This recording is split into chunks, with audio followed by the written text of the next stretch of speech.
have that instinct automatically? Because remember, some of this stuff is genetic. They either have it or they don't, right? This is what it's all about, people. Attack the boy! He must know that I'm in the dog fight with him. I'm next to him side by side. We have a bond that's unbreakable.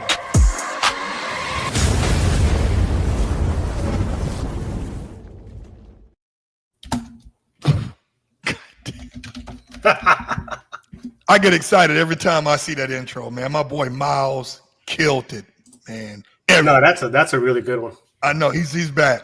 Hey, people, thanks for joining in on this Tuesday, right? Feels like a Wednesday, but it's Tuesday.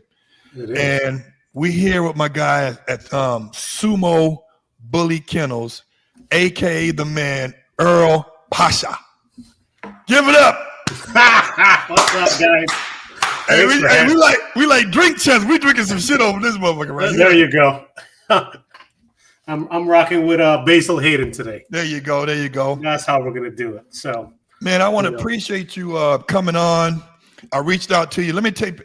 Hey, and so Earl, listen, we got comments coming in already. You see that on the right side? where does this say? I don't Look even at see that. it. Look at that. Young Bully Kennels. Oh. Okay. So yeah, so we're gonna take some questions and comments in a minute, but we got to know about you first, right? So I know that you are in Chicago. So now, are you in? Is it South Side, East Side, North Side? What side is it? I am on the North Side. Pretty much born and raised. Raised North Side Chicago. So what's the weather like right now? You know what? The weather gods like me today. Today.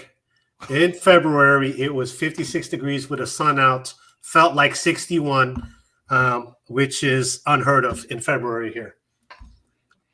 February here is like you want to kill yourself weather. Yeah. Well, you know what? I get what you're saying. February here, man, it's hitting the lows like 60 at night, man. That's real. That's cold for us out here in California, especially when we're Southern California. You know, the Bay Area, it's always cold. You know. But yeah, people, I want to give a huge appreciation for Earl coming on to this show to talk to us about dogs, not just bullies, but dogs. Yeah, dogs. Period, man. You gotta love them, dude. I'm a what does dogs spell backwards? What is it? What does it spell? There you go. God, you know what it is. You know what it is. So, people, let me tell you a little backstory how I found Earl. You know, I'm always trying to interview people who can articulate, but also who have great content. Content is everything. You know, the way you present yourself on the screen is the way you present yourself throughout life.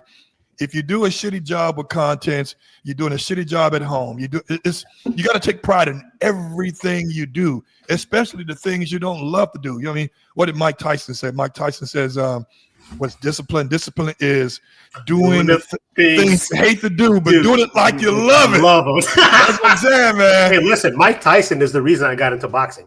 Really? Yeah.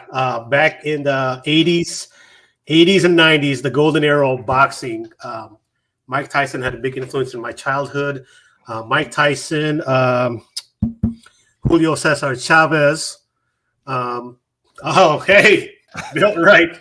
You are the woman. Yeah. We're gonna get a lot of this, man, dude. But go ahead and finish about the Mike Tyson, how you end up play boxing. Yeah, no, because when he was young, he was bullied and all that stuff. Yeah. And when I came to the U.S., I didn't speak much English, so I did get bullied. So he was a big idol of mine. I modeled my boxing style after him when I was younger. I wanted to emulate him, but there's no emulating. Mike Tyson is a one-on-one.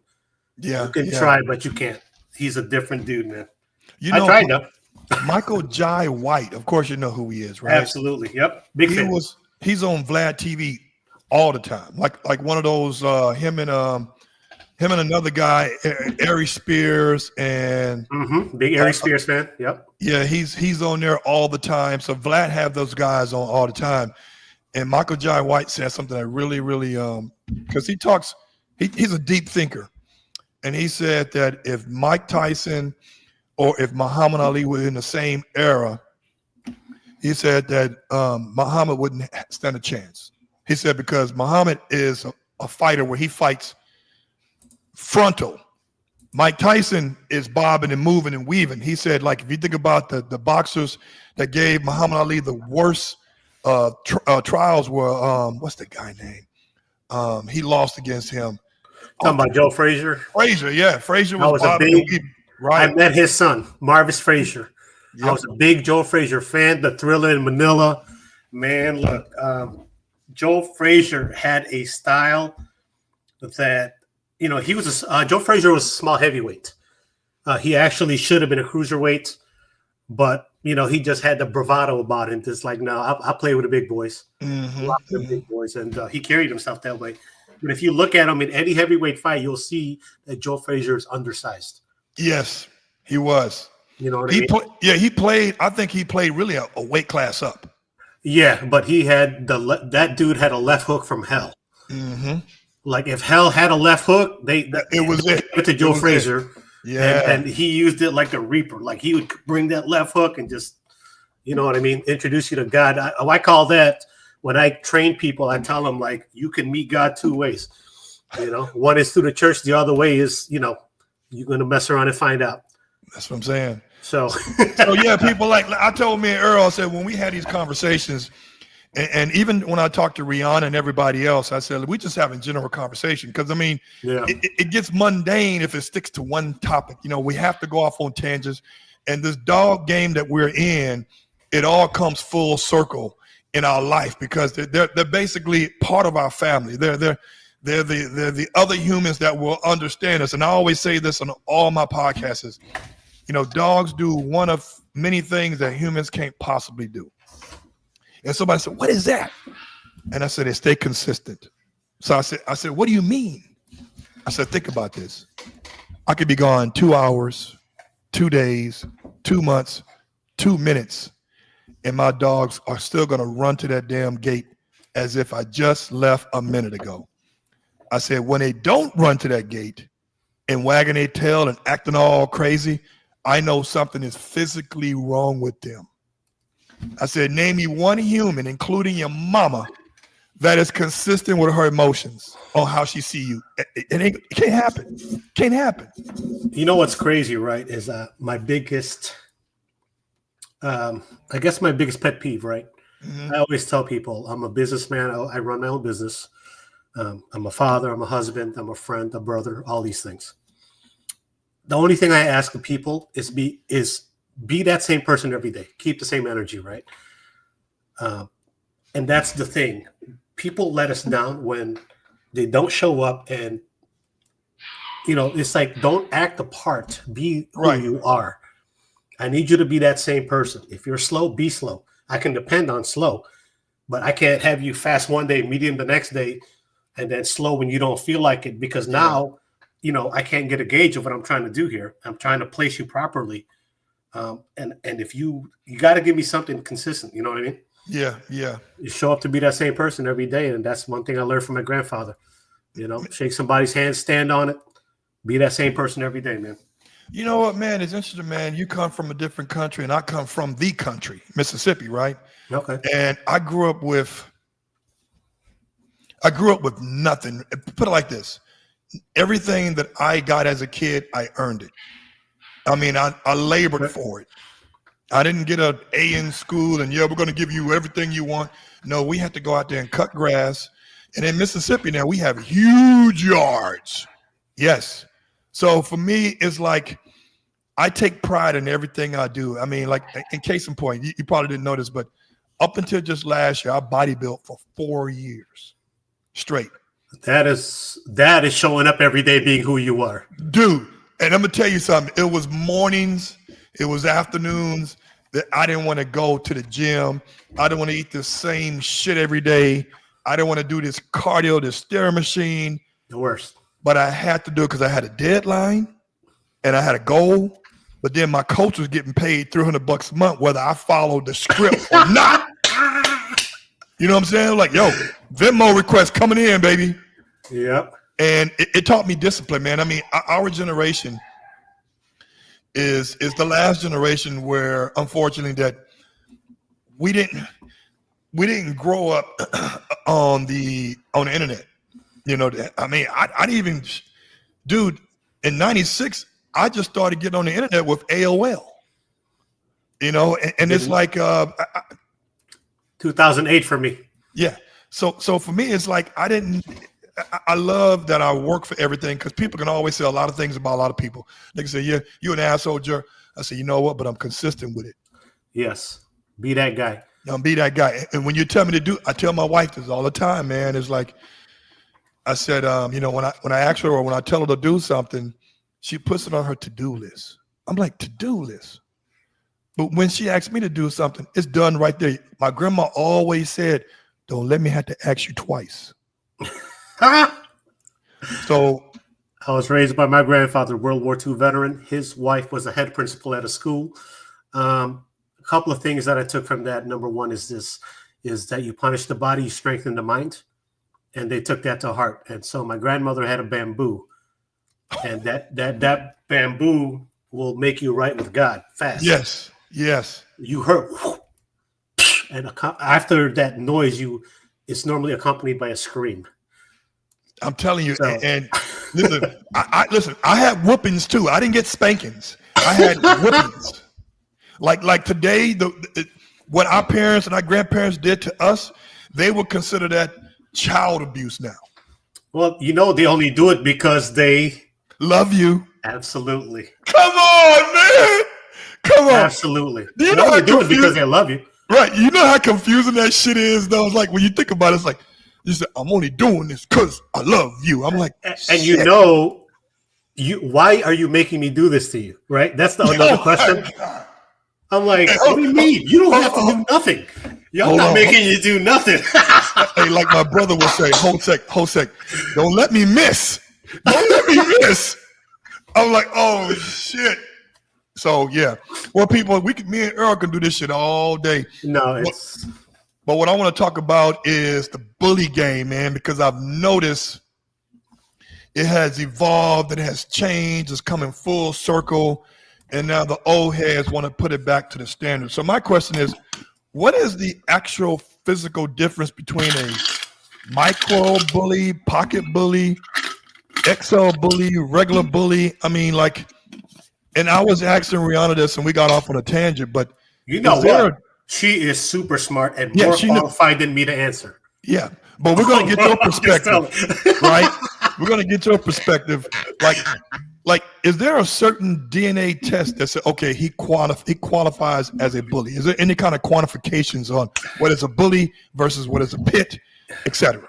Man, listen, if I had the answer to that, like the real answer, the real answer, man, look, I would be the bully god. However, I'll break it down to you as much as I can understand it.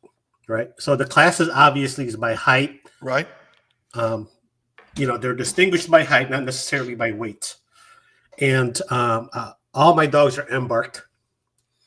And so I look at it, it's like 100% American bully. And when I read that, it's kind of a generic answer because we are a composite breed. Right. We're composed of multiple 3-4 breeds and infusions of different mastiffs, bulldogs, you know, Staffordshire Terriers, pits. It's bulldog, especially, you know, big influence in our community is the bulldog. And so, you know, if I sat here and told you that I had for sure 100% the correct answer, I would be lying. And it's really a matter of perspective. And especially in the XL lane, that is the biggest controversy because the pockets, there's a standard and everyone looks similar. The classics, same thing. The micros, whether you disagree with that size or not, and some of them are bred that they can walk. Some of them, you know, they're not bred very well. But when it comes to an XL, there's even more. Generally, you see 3 expressions. You know, you're going to see a massive influence, a bulldog, you know, and the Brazilian blood that's coming in now, the infusion of Brazilian blood. But honestly, in my opinion, I like the American style face for the XLs. Right. That's just my opinion. It's not right or wrong. That's what I like. That's your preference. That's my preference. You know, like it, love it, hate it, whatever. I'm good with it. You know, that's what I'm going to work with. And you know, we're gonna breed towards the standard because I am creating Number one, balanced temperament dogs. Number two, health. And, it's sad to say three, but the breed standard. Right. And that's what I like about you guys. I don't know if you watch some of my episodes, but I always say, if you put a silhouette of a Doberman behind a curtain, you can't mistake a Doberman for any other kind of dog. Or the breed, right. That's true. It's so distinct that you could up Dobie all day. And that's what I wish we would get to as a community, as a subculture within the community, because XLs is a subculture, right? We are a subculture of a culture. And, it's people are going to breed because there's room for creativity. And, the trends are going to follow, obviously, where the revenue follows. Right. Right. It's what's hot, what's popping, what are people, dropping money on. And that's going to have influence, because you could be correct and all this you want. If the money don't show up, guess what? Your program dries up real quick and you're out the game quick, fast, and in a hurry. So let's not ignore that fact and act like that's not a part of it, because anybody that's out here doing God's work, unless you're running a breeding program that's not for profit and you're giving your dogs away for free, some part of you is in it for, an exchange of monetary exchange. And it has to be, because nothing from nothing means it doesn't create anything. Nothing from nothing leaves nothing. How to do something.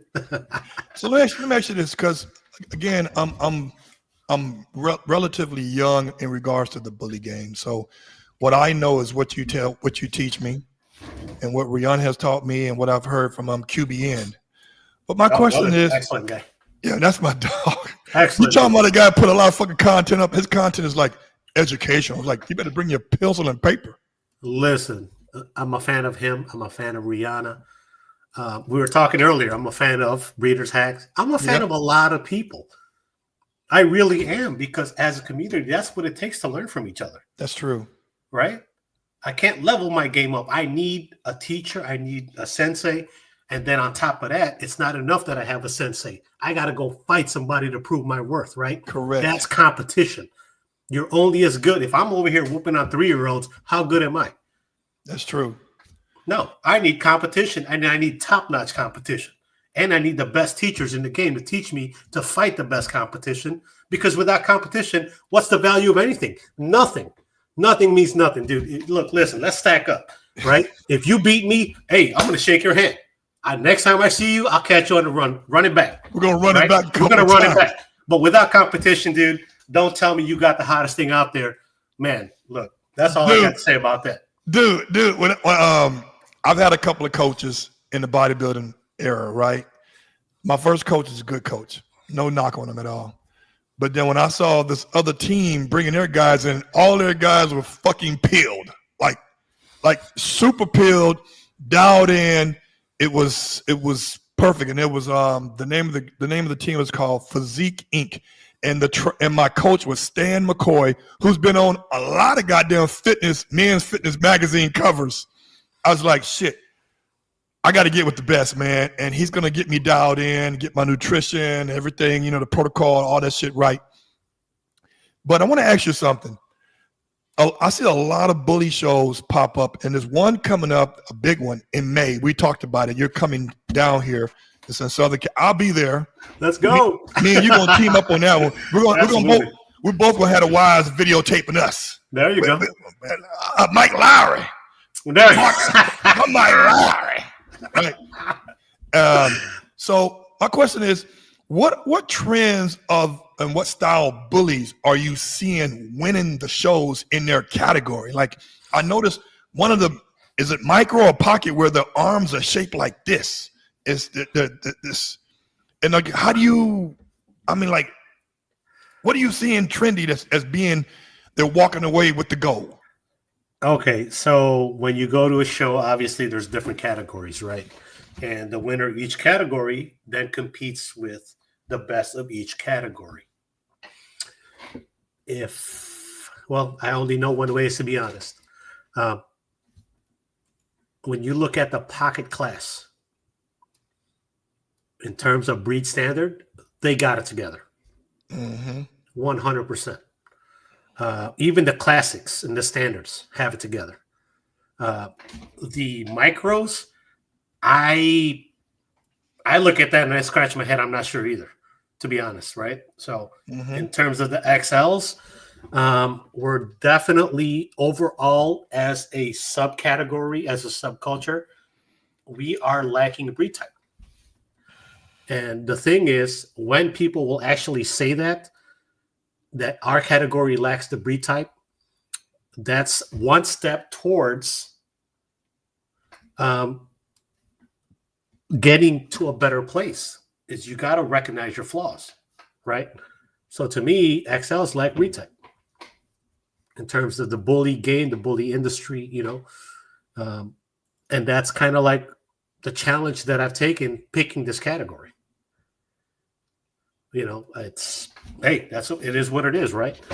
You know what was interesting is that when I was watching the news, and I spoke about this before. They've banned XL bullies in the UK, and I said all the videos that I've seen, and this is online only on TV, whatever little bit they show on TV. I think the XL bullies are banned because of the lack of training when you're handling dogs of this size and this nature, because everyone that not all, but everyone that I've seen myself online, they've had the equipment that is designed for a dog to get worked in protection sport. They got the big ass agitation collar on, or they have this big gold collar on, or they have a harness on a dog, and that makes the dog pull. Therefore, you have no control of the dog. So why do you think they actually got banned? Because I can't believe that they're like the only dog to get banned because of maulings or dog fights. It's a multi-tiered answer, and I'll answer this the best that I can. Number one, dogs should never be banned. People should be banned, right? It's like, does the gun kill a person or does a person kill a person, right? If I give my gun to a 3-year-old and he shoots at somebody in the face, who's responsible there, right? It's me. I gave the gun to a 3-year-old, So in terms of that, anybody who gets something from me or works for me to some capacity, I always say desensitizing the dog. My dogs go from prong to slip lead, right? Once they understand the prong and they go, then I graduate them to slip lead. From the slip, now they're good, and I work with that. And I also work with the show leads, the thinner leads, because of show.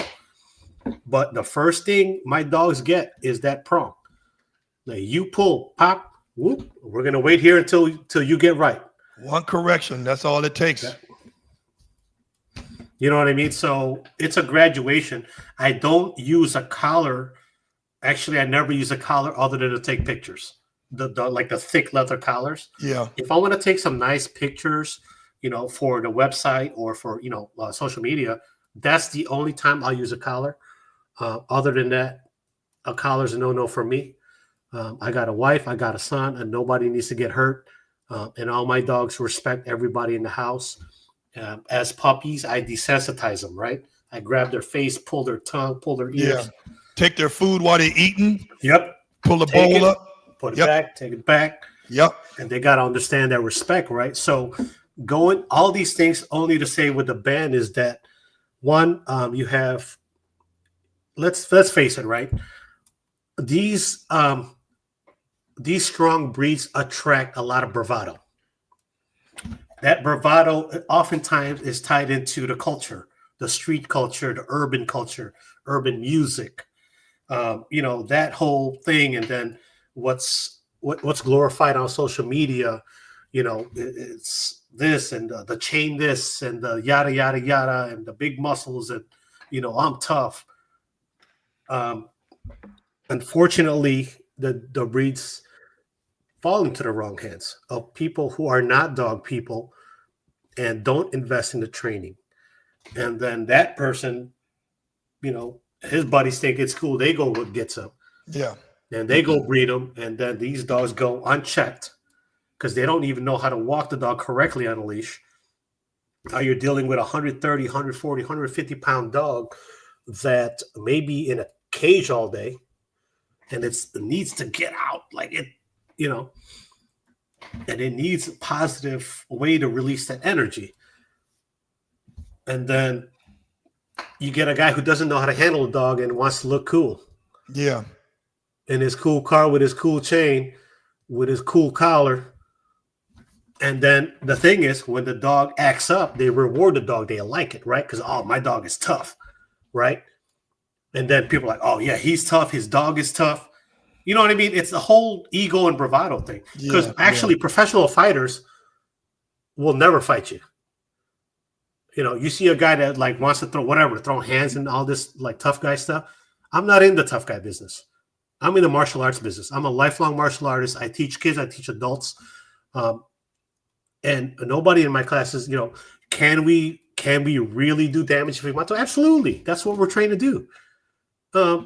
However, that's not our energy when we meet people. We want to make friends and have fun and eat and have a positive exchange like this. Right. More often than not, the guy who talks the loudest in the room and talks that tough guy stuff can't even fight. Yeah. Boy, I got hands. Really? Show me. Because I think you might think you might have hands when you fight a trained fighter. You find yourself like a T-Rex. Like, you ain't got no hands, my friend. You a punching bag. You're like, you don't understand. Like, it goes bad for you real fast. And I think that's what happens with this dog breed, because it is an image thing.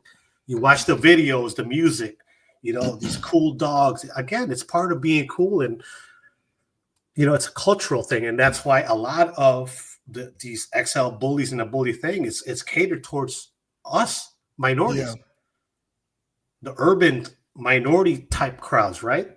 That's who owns most of these dogs. Our dogs aren't at Westminster. No, and they're not in Beverly Hills. They're not in the valley. They're not in the. But let me ask you this. So I watched this guy. I think it's called BG Kennels. BG. Yeah. BGK, yeah. Andre. I watch him, and at the beginning of every you know how I have a little intro video. He has an intro video too, where he's walking his two big boys on Venice Beach, and he's walking them on a harness, and he's letting strange people just walk up to him and pet the dogs. Now, he may feel comfortable doing that, but these are animals the last time I checked, right? And not everybody knows how to approach an animal correctly. And to me, it's an accident waiting to happen. How do you feel about the XL bully breed? Where are you allowing people to just walk up and touch your dog, or are you letting them introduce themselves properly to possibly pet your dog, if you are allowing them to do that? Number one, great question, by the way. Number one, this breed, they took the edge off this breed, so to say, right? It's a more companion, more social type dog. It's supposedly what we're breeding for, right? So can you, in theory, yes. Is it correct? No. The minute somebody goes like this over my dog, I already know you don't know how to approach a dog. This is a predatory move towards any animal. When you reach over, hover over the top of the head, right? If somebody stands there, when I beat a dog, I turn to the side. I let the dog sniff me, right? I give my back to the dog. I'm non-threatening. The dog knows I can't hurt it. Because look at it in nature, right? Any prey animal, typically the predator's coming up from behind. Yeah. Right? And the grazing animal has its head down. And so to show a dog is a carnivore, it doesn't eat salad. To show a dog that I'm not a threat, I'll turn to the side or give him my back. And the dog will then explore, right? Knowing I'm not challenging it. Because here's the thing, right? Now, if we take this down to the most, what's the proper word? Nature, right? As two men, right? I walk up to you. You step up and I step up. You step up, I step up. What does this posture mean? Confrontation. Yeah. But if you say, hey, man, that's aggravating me, and I step to the side of you and be like, what's aggravating you? Let's take a look. Now I'm on your side, right? I'm on your side saying, hey, let's take a look at it together. But if I'm sitting here like, what's bothering you? You're like, no, that's bothering me. I'm like, what's bothering you? You see that? Even if I didn't say words, it's the body motion is confrontational. But if I shake your hand and I turn to the side and be like, what's bothering you? And I look with you, beside you, I'm on your side, right? 80% of communication with us and all animals is non-verbal. So depending on how I address you, determines the energy that starts building, right? Ultimately, if we didn't speak the same language and I just look at you, you look at me, and we both posture, we can determine if we're going to fight or not, or if we're friends or not. And that's the real truth. And you can try this with somebody who doesn't speak English. Right. But the thing is, when we're dealing with a dog, the dog don't speak English. We think it understands, but the reality is it doesn't. Right? It's taking body cues from us. So to answer your question, like, do I know my dog to allow it to do that? Yes. Is it good practice for liability? No. Because somebody can bring an energy that you're not reading that the dog picks up. And the dog reacts to the energy, right? Yep. The dog's not reacting to the word. If I say a sentence to the dog doesn't know. Okay. It's when I look at the door and point, the dog knows go outside, right? Even if I don't say the words, the dog will go outside. You know, we associate it with words. And we think the dog, yes, they can understand some words, but the reality is they're really taking more cues from your body and your face. The dog looks at your face, man. The dog looks like this. If you go like that, the dog's like, right? If you're like, the dog comes up to you. I can prove that. You can prove that. Anybody can prove that. Yep. Don't say words. Just call the dog. The dog will come. Look at the dog, right? The dog will look at you, read your body language, and go to you. Now, the sound exemplifies the action. See, the sound exemplifies the action, but the action, the intent of the action is already there. The sound just adds to it. I don't know if that makes sense at all. It does, yeah, because it's. I'll tell you, people, this dog thing, it goes almost like it all comes full circle, because when me and my wife communicate and I ask her to do something or tell her to do something, if my decimals are up, she says, Gerald, it's all here we go. I'm going to play the role of your wife right now. Go ask me to go hang out with the boys. Steph, I'm going to hang out with the boys. Yeah, okay. Go ahead. Are you going to go? Are you going to go? I'm going. Yeah, all right. Go ahead. Now, or I can say, oh, where are you guys going? Okay, be careful. Right? See? That sounds so much better. Right? Or I could be like, yeah, all right, go ahead. That sounds like you got attitude when I told you. See what I'm saying? It's the delivery. The energy. It's the delivery, the energy, right? Yes. They'll be like, oh, cool. Where are you guys going? Or I could be like, again? With dude? Right? But you can tell, like, by emotions, by my actions, like, yeah, I probably should stay home tonight. But married men get it. We read cues very well. Yeah. So let me ask you this. Okay. When you went to your last show, you didn't bring any dogs with you when the last one you went to, right? Oh, no, I did actually. So, you did? Yeah, because I went to Nationals, then I went to Midwest Blizzard, which I brought 2 dogs, and then my dogs went to the East Coast show, Pennsylvania, but I didn't go. So my handler Hannah, shouts out to Hannah, presented by Hannah, great handler. She took my dogs. She takes my dogs, and we go to practice together. So no, technically I didn't go to the last show. Okay. So let me ask you this. When it comes to the XL Bully, is there a minimum weight, or is there a weight class like you got from 100 to 120 and then from 120 to 140? How does that work? And what are they looking for? Are they looking for confirmation? Are they looking for gait? They're looking for who has the biggest head? What are they looking for? If you want to go by the books, they say the dog should be the same expression as a bully, just in a bigger packaging, right? Taller height, same proportion. But however, I find that to not be true most of the case. You know what I mean?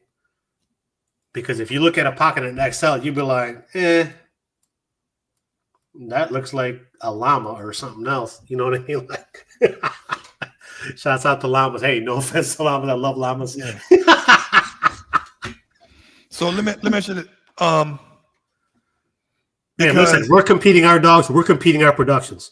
Yes. Look, we didn't come here to not show our dogs. We're not breeding to hide our dogs. First and foremost, I'm breeding to the standard. I'm gonna pop out. You know what? And look, it either stacks up or it doesn't. If it sticks to the wall, it's something. If not, it ain't. Ish. You know what? I was talking to my okay, so the Doberman community, man, is very finicky as fuck, man. It's like, I love Dobies, by the way. I appreciate it. There are the people in the community, man, not all, but some, they're like, they get like it's really like a lot of fuck bullshit, you know, within the community. People talking shit about each other, and it's really bananas. But what I try to do, I stay in my own lane. My thing is to try to create what the breed was specifically designed for, which is a personal protection dog. Okay, so let me interrupt you there. So when you're talking about shows, they're going to have the conformation and the working, the working line. The thing is, that dog, that's a gun. That is a gun. That is not a toy. That's not a yo-yo. That's not a Doberman is a gun. Okay. Yeah. And so if I bought a Doberman and it's not a gun, it's a water gun or whatever, then I don't want it. Why would I buy a Doberman if it wasn't that?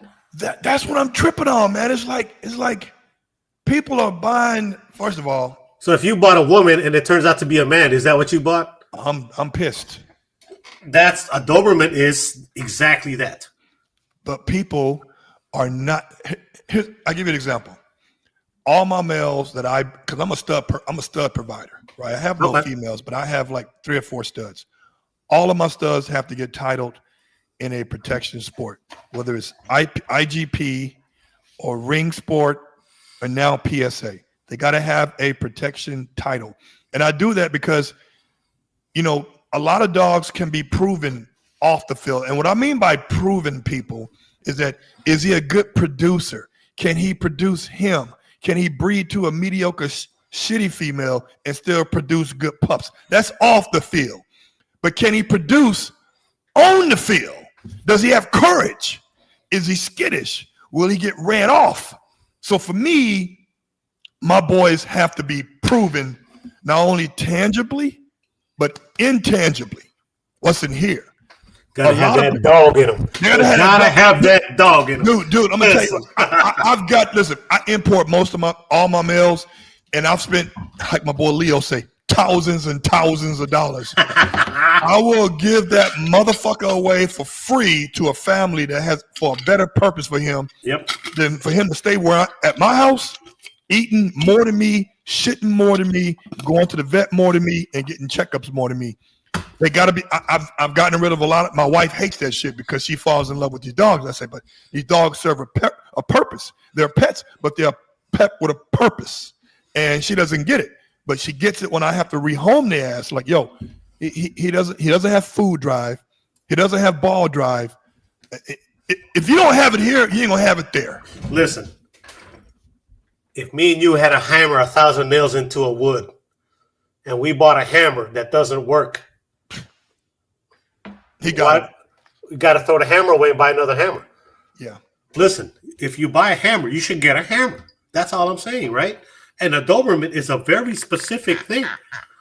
You know what I mean? That's not a poodle. That's not a Chihuahua. That's not. Look, a Doberman is supposed to do what a Doberman is supposed to do instinctually. And now, if you add the training and the pedigree and what it's, you teach it to be a hammer. Look, dude, a Doberman's a hammer. I don't care what. Man, look, that's a predator. That's a shark. That's not a freaking gazelle. So Are you kidding me? So my thing is, listen, I think the XL bullies aesthetic wise are very intimidating. It was like, I wouldn't come up, listen, I'm a dog guy, and I'm not approaching anybody with an XL bully without proper approval. Like introduction, yep. Proper introduction. That's just me, because the PSIs and their bite force is bone crushing. Like it would change your life with a limb. You know, it's so for me, I'm always cautious about, like, I have a Rottweiler. I have one Rottweiler, and I know that I can't let him mix with my Dobies, because just anatomically, the Rottweiler would probably kill some of my boys or severely injure them to the point where they're not the same no more. Well, a Rottweiler is more of a Mauser type dog. So the way they play is by wrestling. Yeah. They throw bodies into each other. And that's Adobe is a different. Adobe is very elegant, very graceful. When you see Adobe, there's something majestic about the stance, the agility, the speed, the way they corner, right? The way they can jump and turn is like a gazelle. Yes. Okay. Well, you know, they're part greyhound, so they got to be able to run fast too now. Listen, a Rottweiler is more like a tractor, right? It pushes things forward. It's blunt force trauma going forward. Adobe is like a gazelle. That's the shape of the body is for it's like a wide agility receiver and speed. Yes, it's like a wide receiver, right, or a corner, right? Where a Rottweiler is more like a defensive end, defensive tackle. Two different things. So if you let them play, somebody's going to get hurt, and it's not going to be the Rottweiler, right? Yeah. What's the one of the biggest accidents you've seen at some of these bully shows, where people who are bringing these dogs up here with this bullshit equipment on?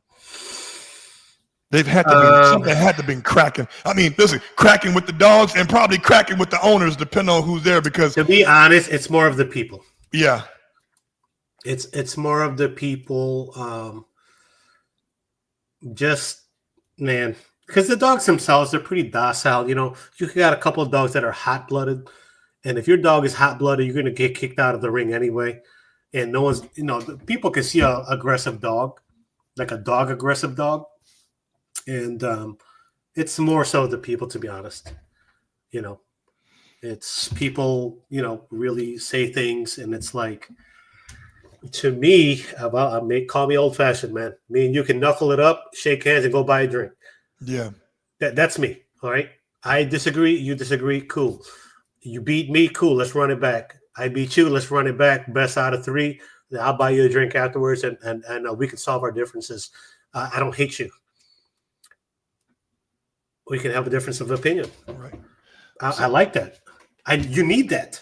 Yes. You know what I mean? Because the problem is, if we all believe the same thing, we're in a freaking cult, right? Mm-hmm. You got to challenge thinking and openly and be like, okay, no, okay, cool. I'm going to ride with 1 through 7, but 3 through 10, bro, you out there, bro. You know what I mean? Like, you now you've gone too far. Like, yeah. I like 1 through 7, but 8, 9, and 10, my brother, let's kind of bring that back down. You know what I mean? Yeah. This is a good question, right? This is for you, Earl. It says, Earl, what one thing about the bully game you would like to change over time? Oh, shit. I got a list of it. Hype breedings, overpricing, a lot. The breed, overall for just the dog itself, breed type. I want the dogs to have the same recognition, right? There's a reason why XLs lose to pockets and standards in the champion class to be a grand champion. It's because we lack breed type. So if I'm just talking about the dog, that's number one. Number two, you know, the hype breedings and people get into this. They'll drop 10 G's because they think they're going to sell puppies for $100 gabillion trillion. And no, hey, listen, a lot of people get into this for that. Oh man, they always lose. They always lose. I'm gonna drop a 30 piece and charge 20 stacks per puppy and all this and bro, man, listen, there's so much. Like, I can go down the list, and I come from a farm. I'm not new to breeding. Right. You know what I mean? We bred chickens, game fowl, pigs, you name it, goats. You know what I mean? Yeah. So it's like I come from a functional. Like, we bred carrier pigeons. Mm-hmm. We had messenger dogs and property protection dogs. So I'm not speaking out of turn when it comes to that. I've did an AI on a pig. You know what I mean? And then eat the motherfucker later on. Hey, for sure. So it's, man, if I could change anything for the XLs, it's really the breed type. You know what I mean? Because the Mastiff influence, if you look at a Mastiff, the rears are straight, right? They call that narrow booty, right? Because a Mastiff is a big dog that's meant to go forward. It's not meant to corner like a Porsche. Right. Right. So the Mastiffs lack that rear angulation because it's not supposed to be that. It's a tractor. It's going to push weight forward. And when you look at the smaller classes of dogs, they got, they have a lot of terrier influence, which are ratters. Ratters have to chase rats, and they got a corner, fast, and turn. And that's why they have better rear angulation, with the classics, the standards, even the pockets. What I'd like to see, and there are very good examples of XLs with those, with rears like that. Mm-hmm. So for me, when I pick a stud, when I pick a dog, like if I'm going to use a dog, I want to see him in movement. I want to see his temperament, his balanced temperament. His gait. I want to see his gait. I want to see him turn. Confidence. I want to throw a ball. I want to see how he moves. I want to see him turn on the flirt pole. Can he turn, right? Is he a 45? Is he a 60 or a 90-degree turn? You know what I mean? Like, what kind of turn can this dog give me without injuring himself, right? Can you make a right angle turn, right? Can you just whoop, whoop, off the same speed, just turn? Well, that goes to me actually this. So when you're looking for a puppy to add to your program, what are the characteristics physically, the tangibles? What are the tangibles and the intangibles you're looking for? Because you got a lot to pick from now. You got Murrows, you got tricolors, but what are the tangible things you're looking for and the intangible things when you're buying a puppy to put in your program? If I were to infuse a puppy into my program, I, number one, would look at the genotype, right? I don't care. What do you mean by genotype? Pedigree. Okay. So this puppy is from, let's say, whatever, mom A and dad B, right? If I pick that puppy, what am I chasing, right? That's the first question. If I pick that puppy, let's say I'm picking a puppy because of the dad, then I want to see the dad's phenotype, and I want to see the dad imprintation of colorations and markings and the face structure. If I'm chasing a puppy for the mom side, then I want everything from the mom side to reflect, right? In every pedigree, there's a marquee dog. So, and a lot of people who are in this game don't even understand what I just said. In every pedigree, there's a marquee dog that you're chasing. And sometimes they'll say, 15 times Godzilla, right? Because you're going to have Godzilla on this side, this side, this side, this side, this side. It says, so if Godzilla is the marquee dog you're chasing and you buy a pup that looks like King Kong, well, you should just kill yourself. Right. You just picked the wrong damn dog. Pay a few $1,000 more and get the dog that you're chasing. How are you going to pick the dog that looks like King Kong, but Godzilla is the dog that you're chasing in this pedigree? And he's on both sides. And he's on both sides, but the puppy you're picking looks like King Kong. Bro. Facts. You know what I mean? Like, I don't even know what to say to that. So when I guide people, sometimes I talk people out of buying something from me. I'm like, dude, don't do that. Why would you do that for? They're like, well, I'm like, no, I want you to be happy, man. You understand that when you invest with something with me, man, I rock with you. We're family. If you trusted enough to spend your hard-earned money to rock with me, man, I support you, man, from today till the last day that dog's with you. Yeah. It's not a one transaction thing, man. And that's my passion for it. You know what I mean? That's how I feel about it. It's anybody who gets something from me, man. We're family now. Mm-hmm. Yeah. When somebody gets a Doberman off of my mail, we join it to the hip now. Whatever you need, I got you. You got my real number, not the Google number, but they got the real number. It's like, but yeah, I feel you on that. So now that leads to my next question. I'm seeing a lot of popular patterns on these bullies, XL bullies, micros, and pockets. I'm seeing, I'm not gonna lie to you, I do like the tricolor, right? But I'm seeing merles now. So are these considered defects? You know what? The question is, to be honest with you, the question is bigger than me. And personally, am I a fan of merle? No. Is it pretty? Yes. Ultimately, do I care about the paint job as a purist? No. I care about the structure and the health and the temperament, right? I care that this dog will obey you. I care that this dog will give you 10, 12, 14 years of healthy life. You know, as a dog purist, that's what I care about. Now, if I could put a nice paint job on it for you, because that's what you like, and that's what the consumer market demands, then I'm going to do it responsibly. But the merle pattern is very nice. It's a pattern. It's not really a color, right? Just like tri is not a color, right? If I say a tricolor dog, what does that mean? It's not a color. Tricolor is a pattern, because you can have chocolate tri, lilac tri, black tri, you know, you can have piebald, right? So merle, you can have chocolate merle, platinum merle, black merle. So merle is not a color per se. It's a pattern. Right. If that makes sense. Yeah. I don't know if I'm explaining it correctly, man. You are, because when in the Doberman community, there are 3 colors that are not, they're AKC recognized, but they can never be in shows. You got the whites or the off-whites, albino.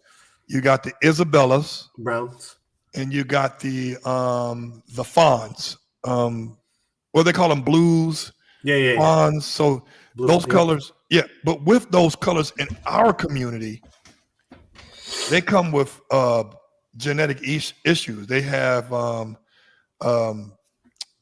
dandruff. They have okay, let's start with the alopecia. white. The white is basically lack of melanin. Right. Okay. They have photosynthesis issues, and they have their eyes are sensitive to sunlight.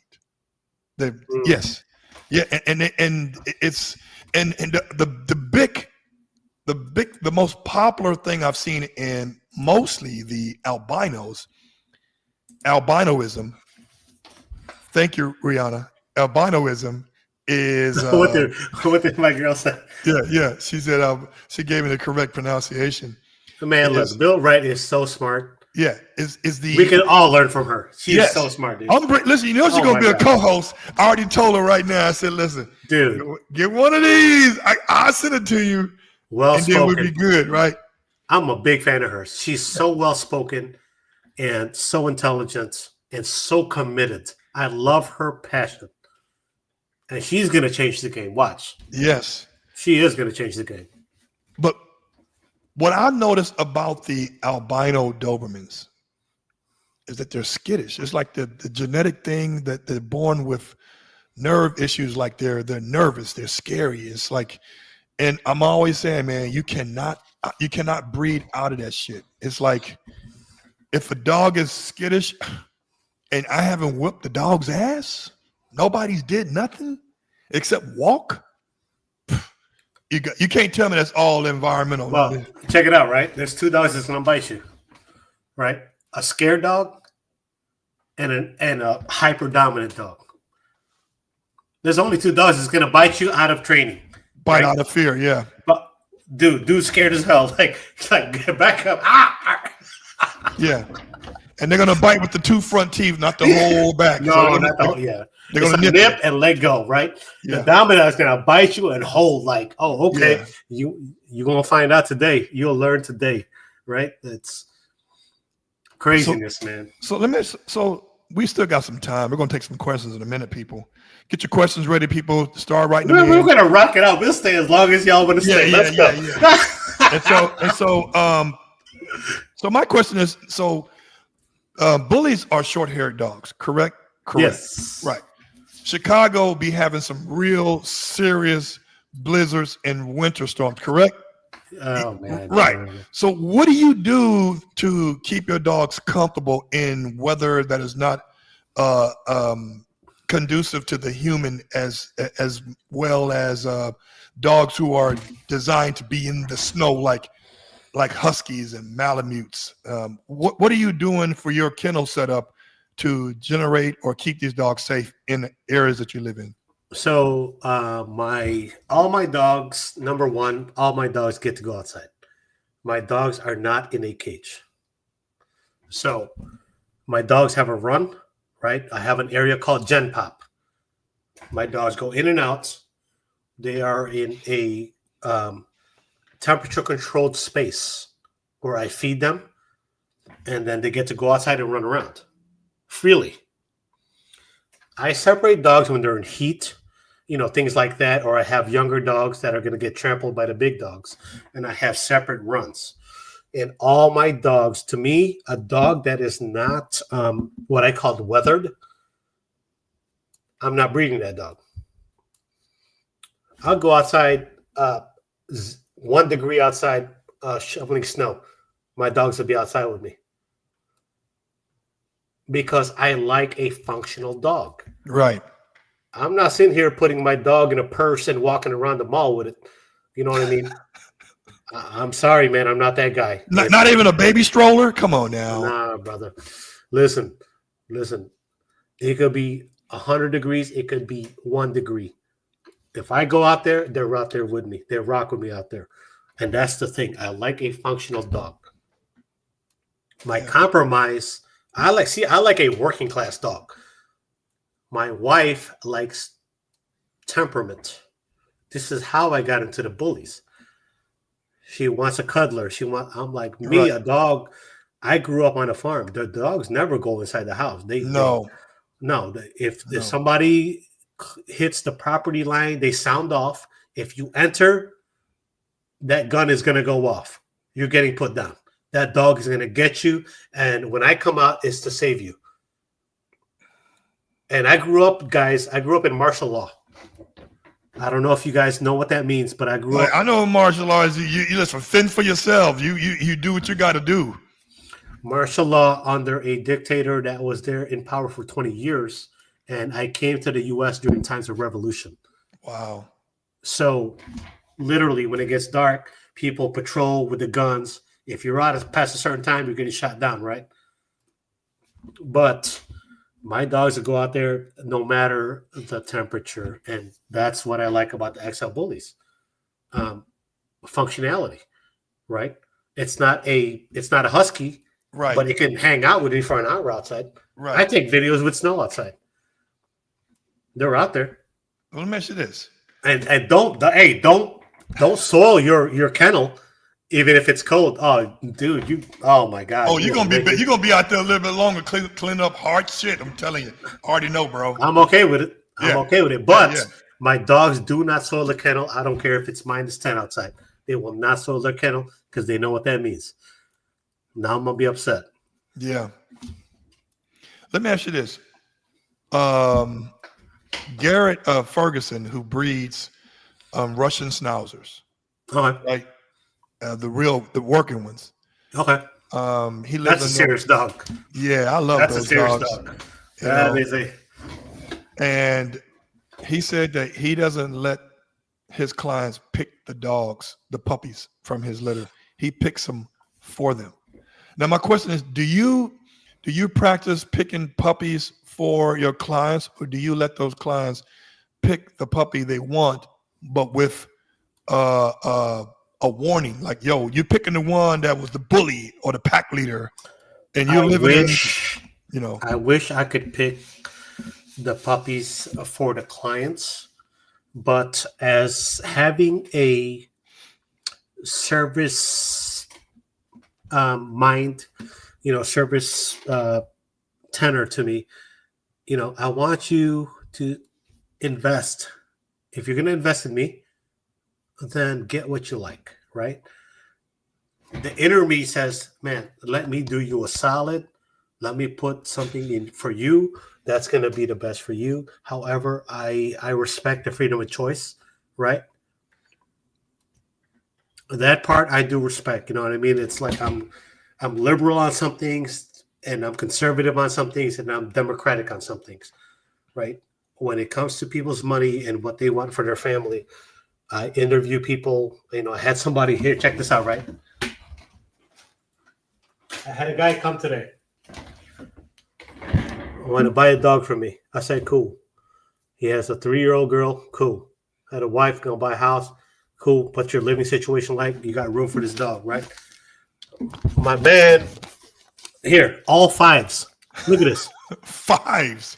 The fuck is that? $100 and $5? This is like $500 in all 5s. And I thought this dude robbed like one of those lottery places where you put the scratch offs. Like, no, look at this. This is all 5s, right? So typically the way I do it is that I said, listen, man, you like this dog? Cool. I'll send you a payment link. You can pay by credit card or Zelle, whatever. I want you to feel safe with the transaction. My man said, no, man, I'm going to go there. Okay. I'm going to bring cash. Okay. So I'm thinking he's bringing 20s, whatever. Dude, he made me count out 5s today. Look at this. This is all 5s. Now, if it was singles, we'd probably go to the strip club right now. But yeah, listen, I counted it out, and he was a very polite guy. And I said, listen, man, I want you to be successful with whatever you get from me and be happy. You know what I mean? And so what happened to this? There you go. Okay, there you go. So I accepted his 5s, and I sent him a DocuSign. Read the terms and conditions, my health guarantee, because I back all my dogs' health guarantee. I stand by it. Win, lose, or draw, I stand by it. Right? And you wouldn't be a gentleman if you didn't. He's all right, cool. He signed the DocuSign. I said, bring your dog. He has a 3-year-old daughter, bring her. And I was like, you promised me you have to show her how to be the boss of this dog.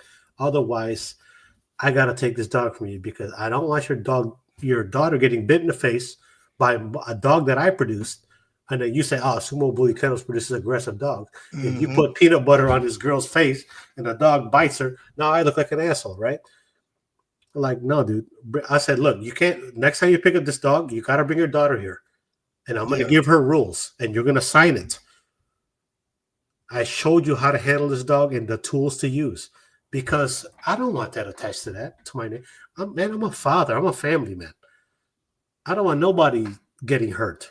Right. You know what I mean? First and foremost. So I'm just like, all right, but it was weird though. The 5s was weird. But I'm like, 5s. Right. I was like, did you sign right? I was thinking like, is that 20s, 100s? I'm like, that motherfucker a car wash attendant? I was like, that's what I look.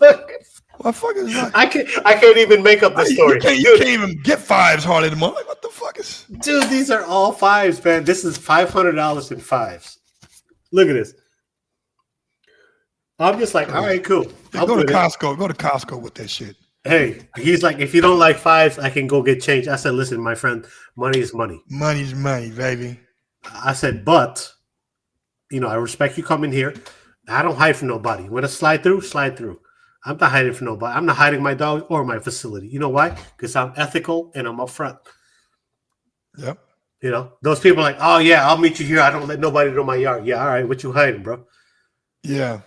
No, I'm as ethical as, man, look, I come the way I come, man, like it or not. But I am honest and ethical. If you rock with me, cool. If you don't, cool. I'm not mad at you. Mm-hmm. But I'm going to do this game the way I want to do this game. I want my family to grow. I want you to get a dog from me and be like, oh, my God, love this guy, love this dog. You know what I mean? That's what it's about, man. It's bigger than just the dog thing, And really, man, just the whole, having an animal that you're responsible for the rest of your life is like, it's a responsibility you're signing up for voluntarily because you don't have to. So when they do get a dog from you, they're understanding the totality of this. But I want to get back to the puppy thing. So when you get a pup, you pick out the one you're looking for. Now, the interesting thing, because there's a big debate on kibble versus raw. What is your regimen? What do you feed your dogs, puppies or adults? What are they eating on a daily basis and why? I love that question. So I grind roughly 600 pounds every 2 weeks.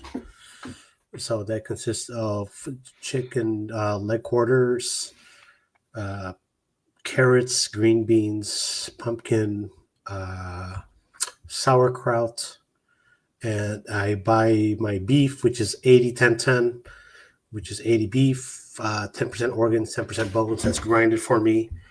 And I do raw egg. Every dog gets two raw eggs a day. It's the most complete protein you're going to get. And I do put in kibble. The kibble, because sometimes if I have to leave town, There you go.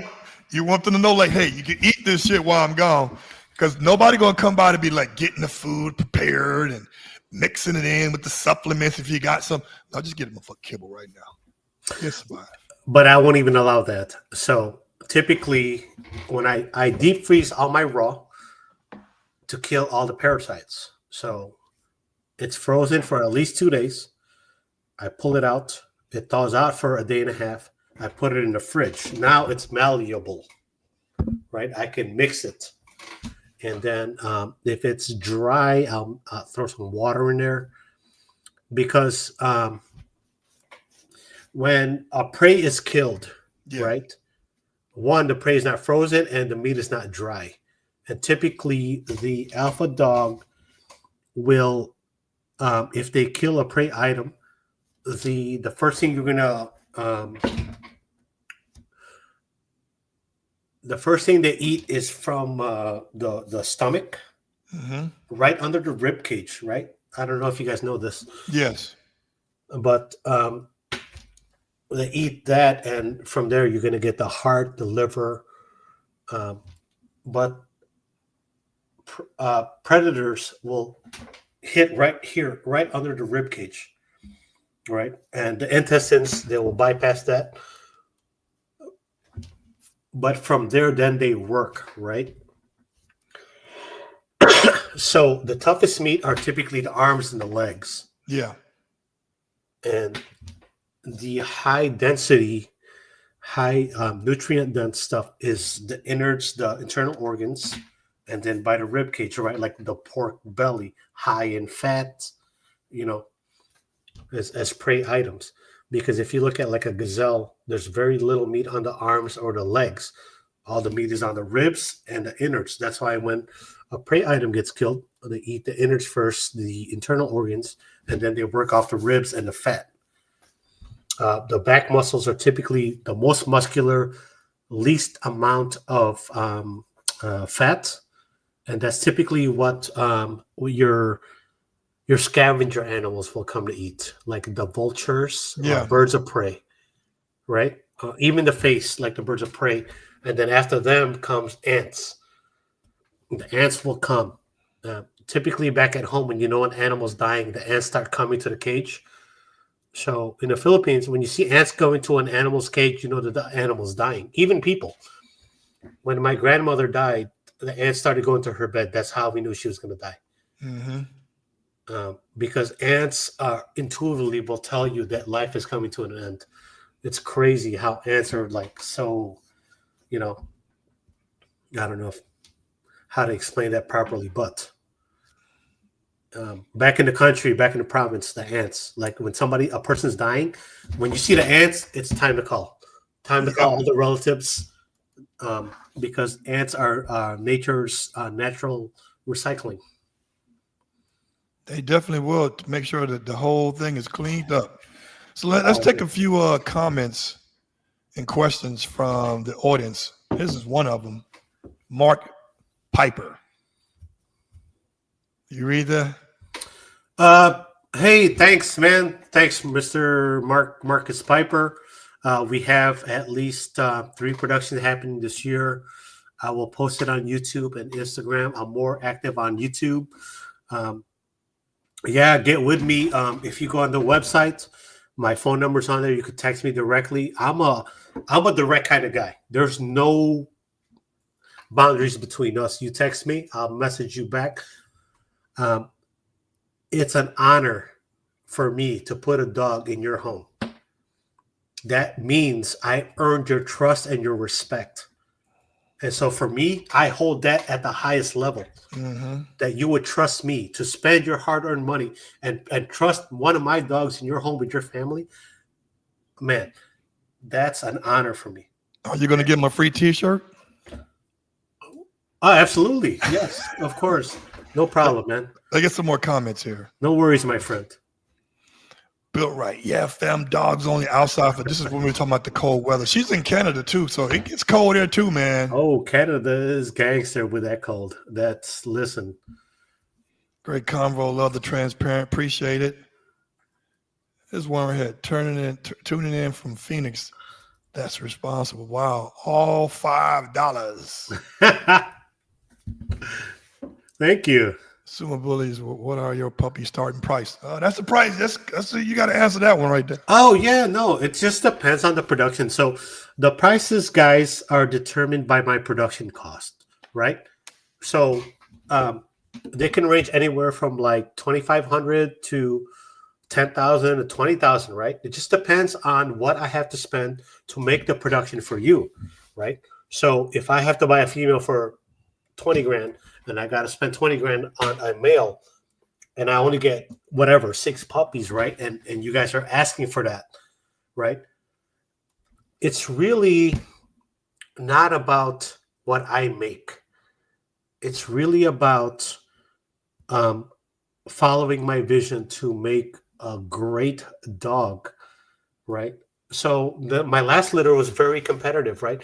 The prices range from 2,500 to 5,000 because I had low production costs for quality bloodlines and pedigree. And for me, it's like, I'm going to pass you that savings. I love a great deal, right? And so everyone's like, man, you got some great prices. And I'm like, it's because I was able to create the production for a good price, right? And so I'm not trying to, listen, first and foremost, guys, my living is not based on my productions, and neither is my retirement. So I'm not trying to buy a freaking Ferrari from you guys buying a dog for me. I want you to be happy and enjoy the dog for 10, 12, 14 years. And if I can produce a quality, amazing dog, a champion dog for the least amount of money, then I'm going to pass the savings over to you. That's how I feel about it. That's just me as a person, right? Yeah. Because I bought a lot of dogs and I've been ripped off and I've been, all the things above, This is Marcus again. Hey, Marcus, my friend, message me. I got 3 productions going on this year. Actually 4 with my co-partner out of Wisconsin, Hector. So I have a lot of productions this year, and depends on what you're looking for.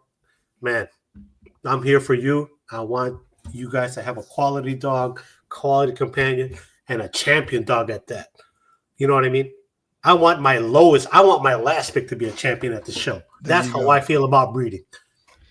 Duke's Need. I'm a up and coming trainer with a Dutch Shepherd. What's some tips you help me start with protection training? Man, that is a broad question. First of all, flirt pole, 3 months. Yeah, but then also you got to see what if the flirt pro don't work, you got a problem. That's 101. But does he have food drive? Does he have ball drive? See, the dog has to want something. Introduce them to different things. Make them go on A-frames and let them hear noises and walk into a kiddie pool full of plastic bottles and just stuff like that. I mean, it's a lot of things, bro. First thing I do, I take that bowl and I'll throw it on the floor. I want to see that dog back up and then come spring back. If I drop that bowl and that dog hightails it and runs and hides, probably not the puppy for me. Yeah, you got to recovery. How fast does the dog recover? That's a good point. I want to see a reaction That's a reaction is awareness, right? Awareness, situational awareness, right? But then I want to see you double down and be like, what's happening, right? Assess the situation, awareness, and assess the situation. This is a good question for you.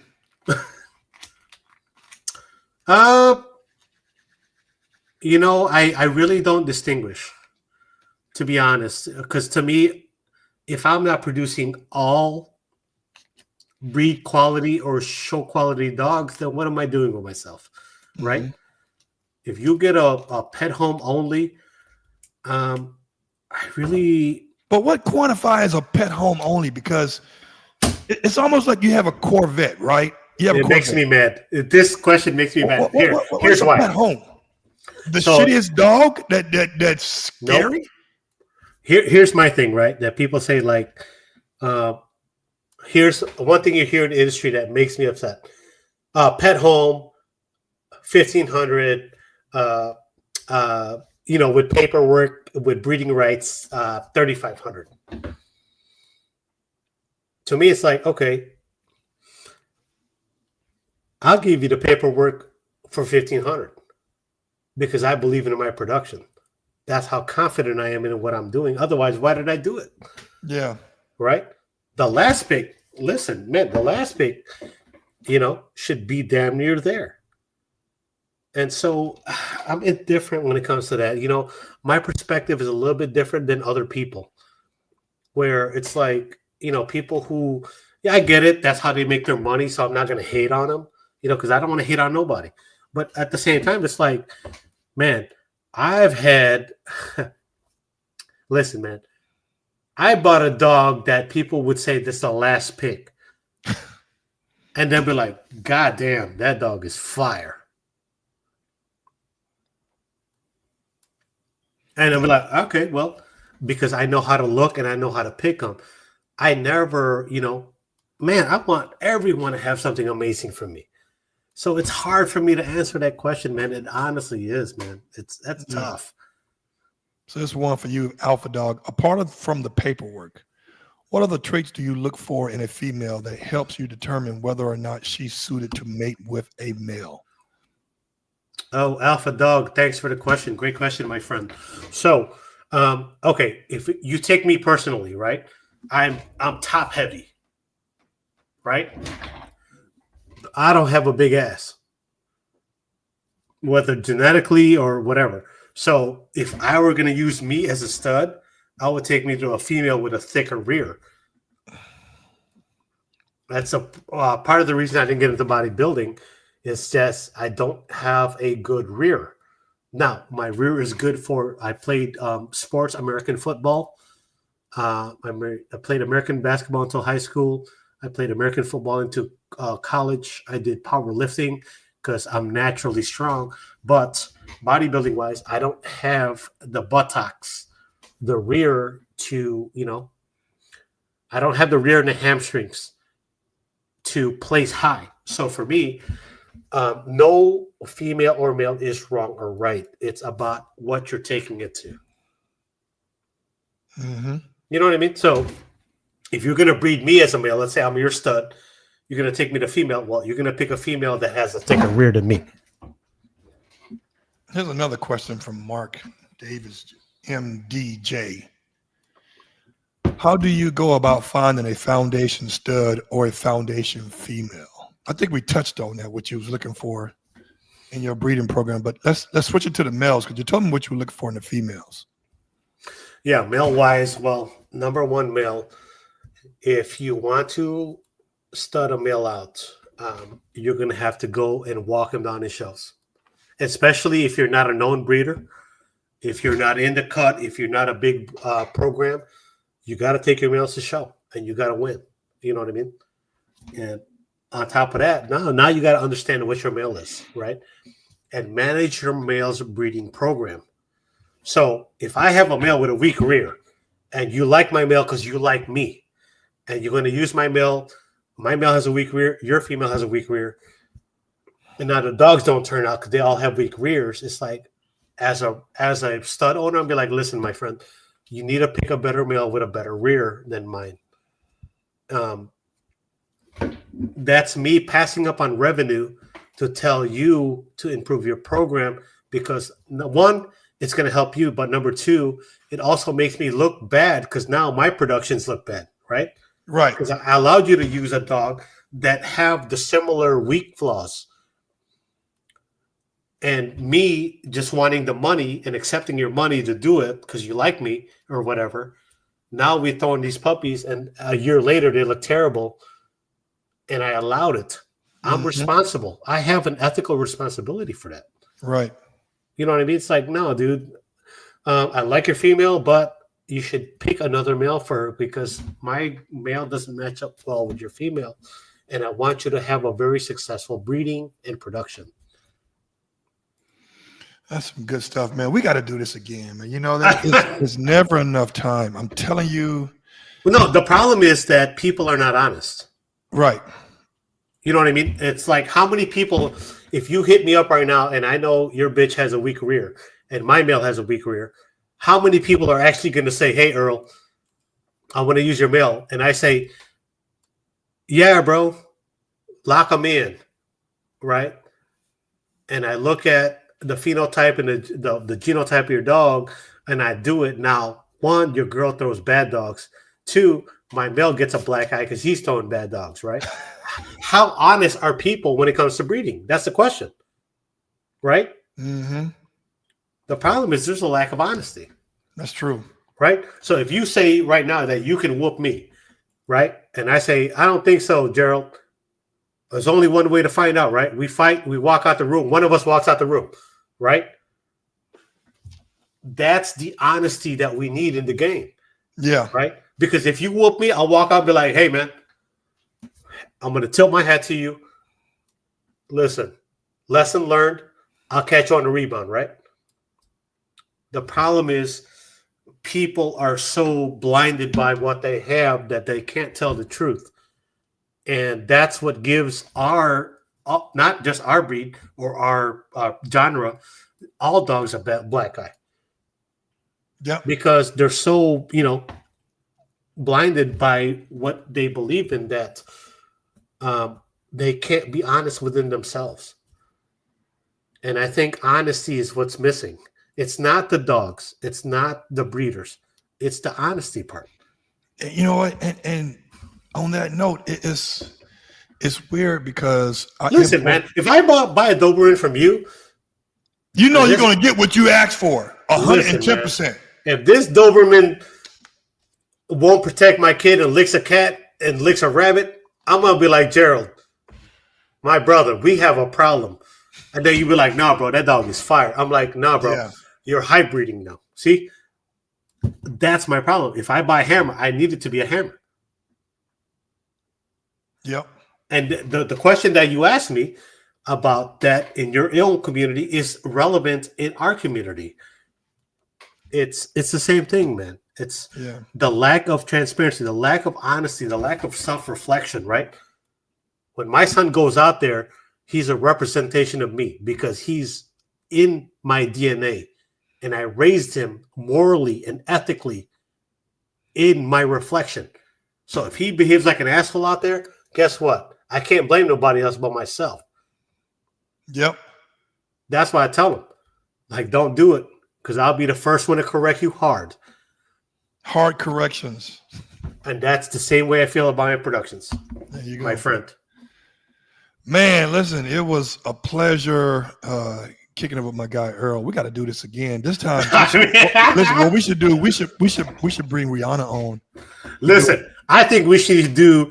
Look, Rihanna is very smart, very elegant, very beautiful, and she really is pretty much like a historian in the breed, right? Yeah. I would love to do an episode with me, you, and Built Right, Rihanna. Yes.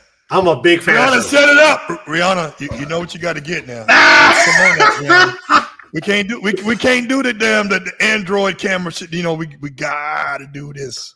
Yes, absolutely. You got to send her that, bro.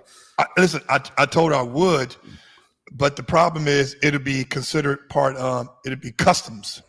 You can get this on Amazon for like 30, 40 bucks. It's a 1080p Logitech.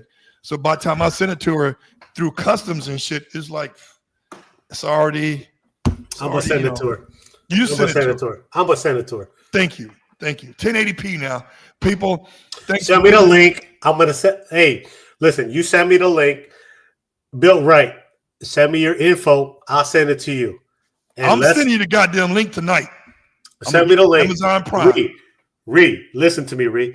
Send me your address. I'll send it to you. Let's do a 3-way, because you know what? You offer so much value to this community. And what's crazy is, as a girl in this industry, right? A lot of people may disregard her and stuff, but she is a historian. She is so smart.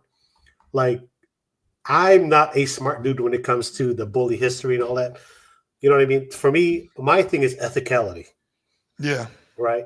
But Riri is like, she has way better knowledge of history than I do, even though I'm older than her.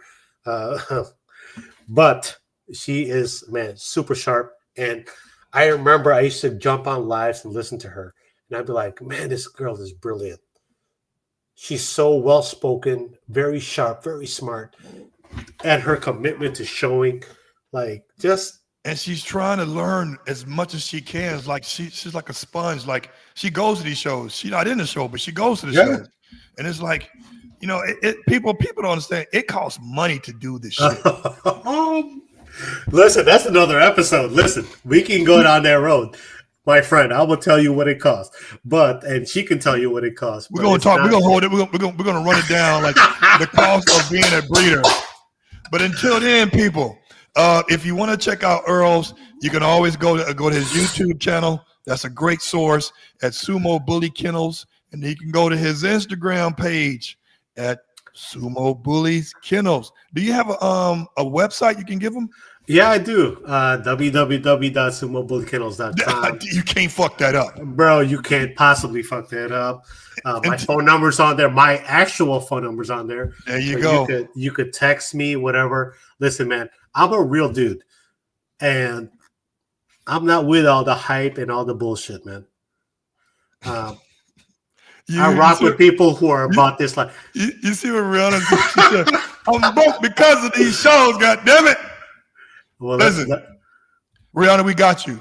We got you. We got you. We're going to change that. All right. Until then, people, as I always say at the end of every show, be resilient, but be responsible. Until then, take care.